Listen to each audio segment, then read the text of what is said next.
Two my channel once again. কেমন আছো তোমরা সবাই? সবাইকে হ্যাপি রিপাবলিক ডে, প্রজাতন্ত্র দিবসের অনেক অনেক শুভেচ্ছা। আর আমি যাচ্ছি অ্যাজ ইউজুয়াল আমার বোনের সাথে বেরিয়েছি। কোথায় যাচ্ছি জানি না, ডেস্টিনেশনের কোনো রকম ঠিক ঠিকানা নেই, দেখা যাক কোথায় যাওয়া যায়। আর পেছনে দেখতে পাচ্ছ সূর্য এখন ডুবছে, প্রায় এখন 4:30 বাজে। হঠাৎ করে ইচ্ছা হয়েছে, সকাল থেকে কোনো রকম মানে প্ল্যান ছিল না যে কোথাও বেরোনো হবে, তো হঠাৎ করে ইচ্ছা হয়েছে আসলে বেরোনোর। তাই বোনকে বললাম যে চল কোথা থেকে ঘুরে আসি, জানি না কোথায় যাব, আপাতত বেরিয়েছি রেডি শেডি হয়ে। লেটস সি, যেখানেই যাব তোমাদের সাথে শেয়ার তো করবোই। আর আজকে দিনে এনার ফটো থাকবে না সেটা তো ইম্পসিবলই। আর দেখো রাস্তা পুরো ফাঁকা, এমন সময় আমরা বেরিয়েছি। চলে এসেছি মেট্রোতে, আর অটোতে আসার সময় ঠিক করলাম যে না যাওয়া যাক, একটু ভিক্টোরিয়া যাব। যদিও সন্ধে হয়ে যাবে যেতে যেতে, তো একটু লাইট অ্যান্ড সাউন্ড যদি হয় ওটাই আর কি দেখতে যাবো। আর এই দেখো মেট্রো পুরো ফাঁকা, এখন প্রায় 5টা বেজে গেছে আর আমরা দুজনে এখন যাচ্ছি। পুরো ফাঁকা মেট্রো, মানে মেট্রো স্টেশন। জানি না আদেও লাইট অ্যান্ড সাউন্ড দেখতে পারবো কি না, কিন্তু কী করবো, যাই। রোদ থাকতে গেলে ভালো লাগতো, কিন্তু ওই যে শেষ মুহূর্তে ডিসাইড করেছি, ওই জন্যই এত লেট হয়ে গেল। সো এই যে আমাদের মেট্রো এসে গেছে, আর মেট্রো অনেকটাই ফাঁকা ছিল, কারণ আমরা এমন সময় বেরিয়েছি সেই সময় মেট্রো ফাঁকাই থাকে। তো নেমে পড়েছিলাম সদনে, আর ওখান থেকে হাঁটার সময় দেখলাম নন্দনে এত সুন্দর একটা ফেস্টিভ চলছে। তো তাই ভাবলাম যে এখানেই ঢুকে পড়া যাক, ভিক্টোরিয়া নয় পরে একদিন যাব। আর এত সুন্দর লাইট দেখে যখন নন্দনে ঢুকেই পড়লাম, দেখলাম চিলড্রেন্স ফিল্ম ফেস্টিভ্যাল চলছে। এখানে বিভিন্ন রকমের থিম করা হয়েছে, যেটা প্রথমেই দেখছো সেটা হ্যারি পটারের বিভিন্ন বুকস রাখা ছিল, খুব সুন্দর করেছে, তোমরা দেখেই নিশ্চয়ই বুঝতে পারছো ছবিতে।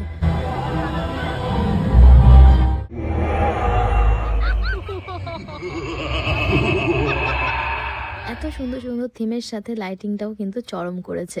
তো প্রথমে তো হ্যারি পটার দেখলেই, তারপরে ছিল জিনি, আর এখানে হয়েছে জুরাসিক ওয়ার্ল্ড। আর এই মাঠের মাঝখানে একটা মুভি চলছিল, যার কিছু সিন তোমাদের সাথে আমি শেয়ার করলাম। তো মুভির কিছু ক্লিপস দেখে আর বুঝতে না পেরে যেটা কোন মুভি চলছে, চলে এলাম একদম ব্যাক সাইডে নন্দনের একটু বসার জন্য। অনেকক্ষণ দাঁড়িয়েছিলাম বলে পা ব্যথা হয়ে গেছিলো। আর এখানে শিপ্রা একটু পাগলামি মারছিল, কারণ পাগল হয়ে গেছিলো, কোনো ভিডিওস ফটোস তোলা হয়নি তো সেই কারণে। তো এখানে একটুখানি ভিডিও ফটো সব কিছু তুলে নিলাম, তারপরে চলে গেলাম একদম ফ্রন্টের দিকে, যেখানে কেনা হচ্ছিল হস্তশিল্প মেলা ছোটোখাটো। আর এখানে এই জলের ফোয়ারাগুলো এত সুন্দর কালারিং হচ্ছিল না, খুব ভালো লাগছিল। আর ঠান্ডার সময় একটু ঠান্ডা ঠান্ডাও লাগছিল, তাই বেশিক্ষণ দাঁড়াইনি, আর চলে এলাম একদম মার্কেটের ভেতরে, যেখানে বিভিন্ন হাতের কাজের মানে জুয়েলারিজ, তারপরে শাড়ি वगैरह এই যে সব দেখতে পাচ্ছ এগুলো বিক্রি হচ্ছিল। তো এটা ফার্স্ট টাইম আমি এখানে এরকম দেখতে পেলাম, তাই একটু ভালো করে ভিজিট করলাম আর তোমাদের সাথে একটু শেয়ার করলাম। এখানে শিপ্রাও কিছু ড্রয়িং কপিস দেখছিল, যেগুলো হ্যান্ডমেড পেপার দিয়ে তৈরি। আর আমার তো জানোই আমি জুয়েলারির প্রতি কতটা ন্যাক্ট। তো চলে এসেছি হস্তশিল্প জায়গায়, যেখানে অনেক কিছু বিক্রি হচ্ছে। তো এখান থেকে ইয়াররিংস নিলাম কটা, বাড়ি গিয়ে তোমাদেরকে দেখাবো কী কী কিনলাম। তো এখানে শাড়ি টাড়িও সব বিক্রি হচ্ছে, খাবারও আছে। কিন্তু এখানে খাবারের প্রচুর দাম বলছে, 80, 85, 100 থেকে স্টার্টিং। তো সেইভাবে আমরা কিছু খাইনি, পাপড়ি চাটটা পেলাম 50 টাকায়, যেটা সব জায়গাতেই সেম।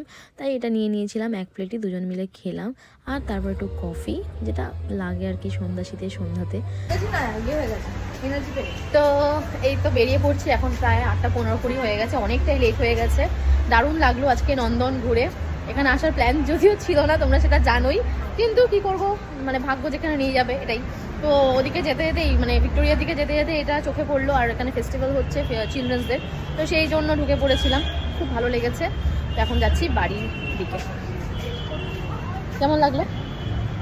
হেভি, এই কিরিংটা হেভি লেগেছে। ও কিরিংটা কিনেছে, পছন্দ হয়েছে, তাই জন্য আমিও কটা ইয়াররিংস কিনেছি, সেটা তোমাদের সাথে বাড়িতে গিয়ে শেয়ার করছি। গেট থেকে বেরোনোর আগেই এত সুন্দর একটা লাইট পেয়ে গেলাম, কি বলবো। তাই একটু ভিডিওস আর একটু ফ্লেক্স মেনে নিলাম। তোমরা কারা কারা এরকম করো আমাকে জানাও। বাড়িতে এই কিছুক্ষণ হলো, 5 মিনিট হয়তো হবে, এখনো ড্রেসও ছাড়িনি আসলে। তো যাই হোক, আর খুবই টায়ার্ড, এতটা হাঁটতে হয়েছে, পা ব্যথা হয়ে গেছে, সারাক্ষণই দাঁড়িয়েছিলাম। তো যাই হোক, ব্লগটা তোমাদের কেমন লাগলো অবশ্যই কিন্তু আমাকে জানিও। আর আমরা কিন্তু আজকে মানে কি বলবো, যে ডেস্টিনেশনে বলেছিলাম যাব সেই ডেস্টিনেশনে যাইনি, বাট তাও কিন্তু খুব মজা করেছি দুজনে মিলে। তো যাই হোক, আরেকটা হচ্ছে তোমাদের বলেছিলাম যে কি কিনলাম ওখান থেকে। একটা কিরিং, সেটা তোমরা দেখতেই পেলে, শিপটা দেখিয়ে দিয়েছে। আর আমার হাতে এখন রয়েছে সেই ইয়াররিংসগুলো যেগুলো আমি কিনেছি ওই নন্দনের মধ্যে যে মেলাটা হচ্ছিল সেখান থেকে।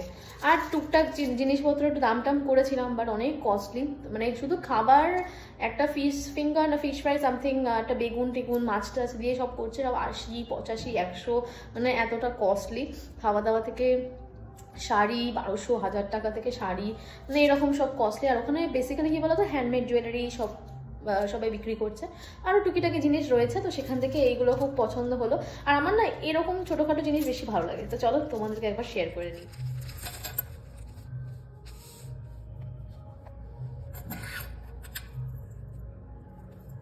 এই যে এখানে এই দুটো ইয়াররিং, এটা আলাদা আর এটা আলাদা।